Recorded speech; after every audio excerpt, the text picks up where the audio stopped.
Olá, segundo ano! Vamos aí para a correção da semana 4 do PET volume 5 e o tema de vocês é a Guerra Fria. Vamos caracterizar aí o que é a Guerra Fria, né? Ficou conhecido assim mundialmente como uma ordem bipolarizada. Guerra Fria, uma guerra permanente no qual as duas superpotências evitam um conflito direto, ao mesmo tempo que buscavam conquistar aliados e expandir suas áreas de influência. O início foi em 1945, após o fim da Segunda Guerra Mundial, e o fim, né, tem duas datas aí que marcam o fim da Guerra Fria, que é 1989, com a queda do Muro de Berlim, ou até 1991, com a desagregação da União das Repúblicas Socialistas Soviéticas. Após 1945, o período ficou conhecido como Guerra Fria. O enfrentamento entre essas duas potências, Estados Unidos e União Soviética, nunca se concretizou em um enfrentamento direto entre elas. Aí está os Estados Unidos, que comandava aí o lado capitalista, e a União das Repúblicas Socialistas Soviéticas, né, o socialismo, o comunismo. Definição: conflito político, ideológico, militar entre as duas grandes potências do pós-Segunda Guerra Mundial. Então, como você pode ver, o período listado aqui para o início e o fim da Guerra Fria se deu com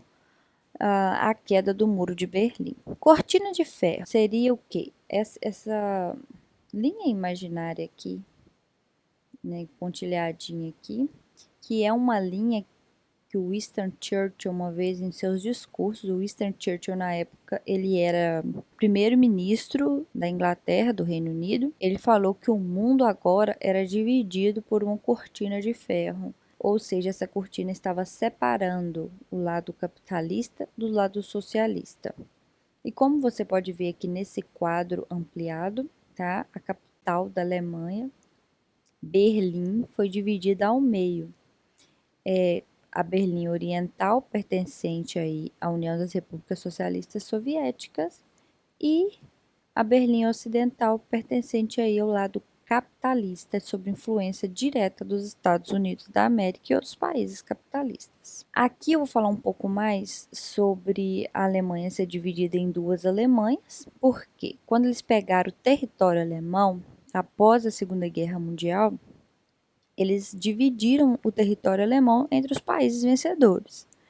Então, do lado que ficou a República Democrática Alemã, ficou o lado socialista, o lado soviético, né, que é a Alemanha Oriental. E a República Federal da Alemanha é o lado capitalista. Aqui, como você pode ver, eles pegaram Berlim e dividiram Berlim também, a capital, no caso da Alemanha, em Berlim Oriental e Berlim Ocidental.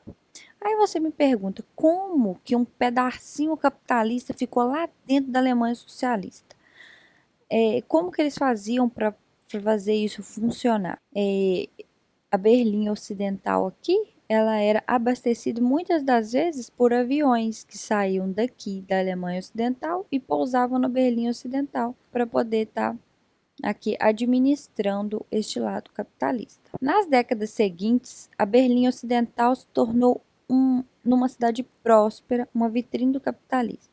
Diante da propaganda capitalista, muitas pessoas passaram a fugir do lado ocidental. E aí, como as pessoas começaram a ir para o lado capitalista, a solução que eles encontraram para dividir a cidade foi a construção do Muro de Berlim.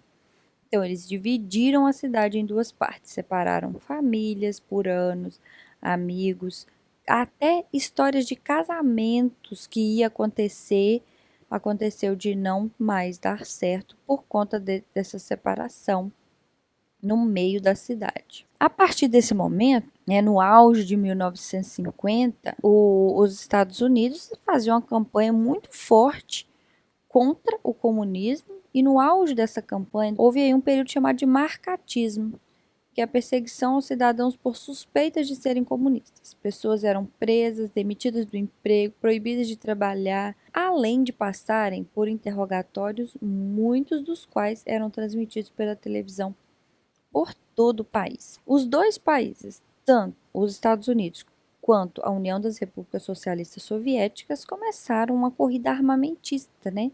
A fabricar bombas e muito tipo de armamento.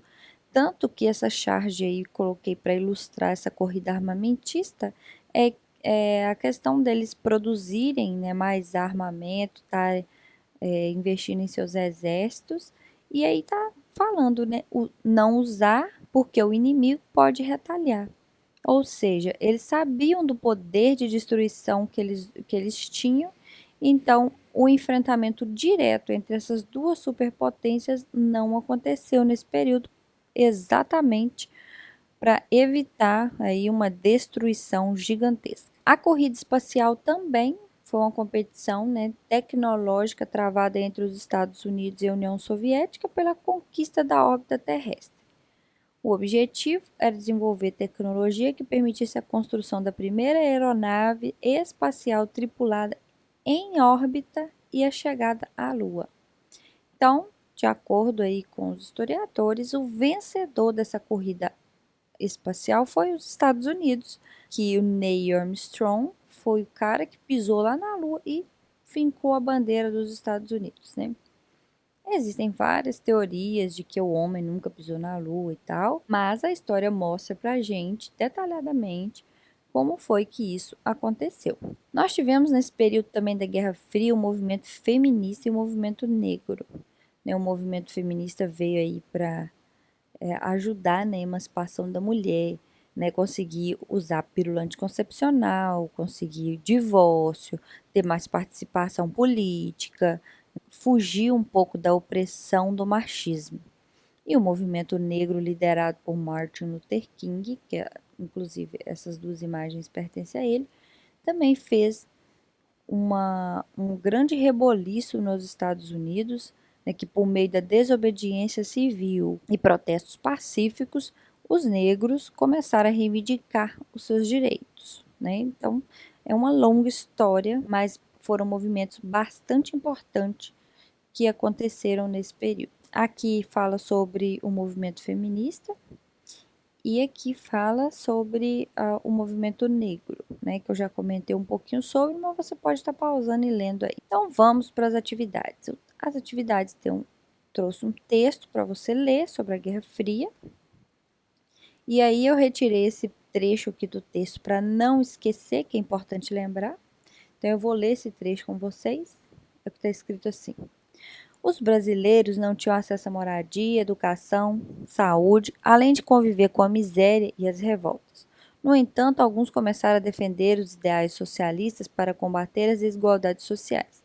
É importante ressaltar que não havia risco iminente do comunismo, mas o receio das elites que isso acontecesse levou o país a viver um regime de ditadura que retirou a liberdade democrática para impedir a participação popular e negar o acesso a condições de vida digna.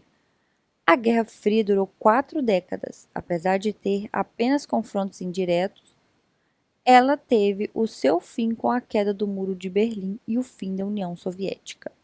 Então, esse trecho que eu quis ler para vocês aqui é para me ressaltar o quê?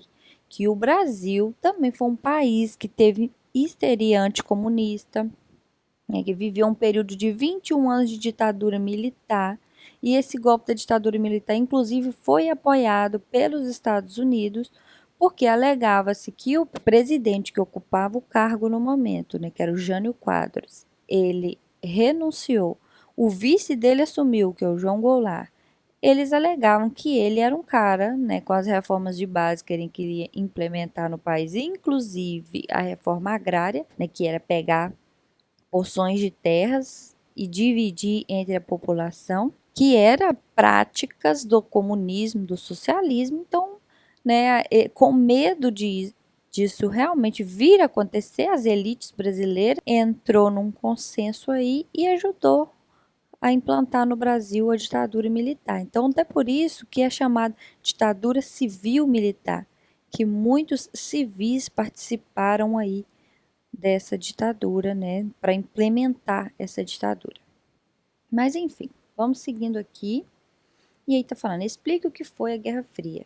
Naquele textinho de apoio, que eu li aquele trecho para você, ele vai trazer o que foi a Guerra Fria. É só você ir lá e copiar, né? Que é esse pedaço que eu coloquei aí, ó. A Guerra Fria foi um período de graves tensões e ameaças, pois a União Soviética e os Estados Unidos disputavam a liderança mundial através da corrida científica, tecnológica, armamentista, espacial e os enfrentamentos econômico, ideológico, esportivo, na espionagem, na propaganda e no cinema.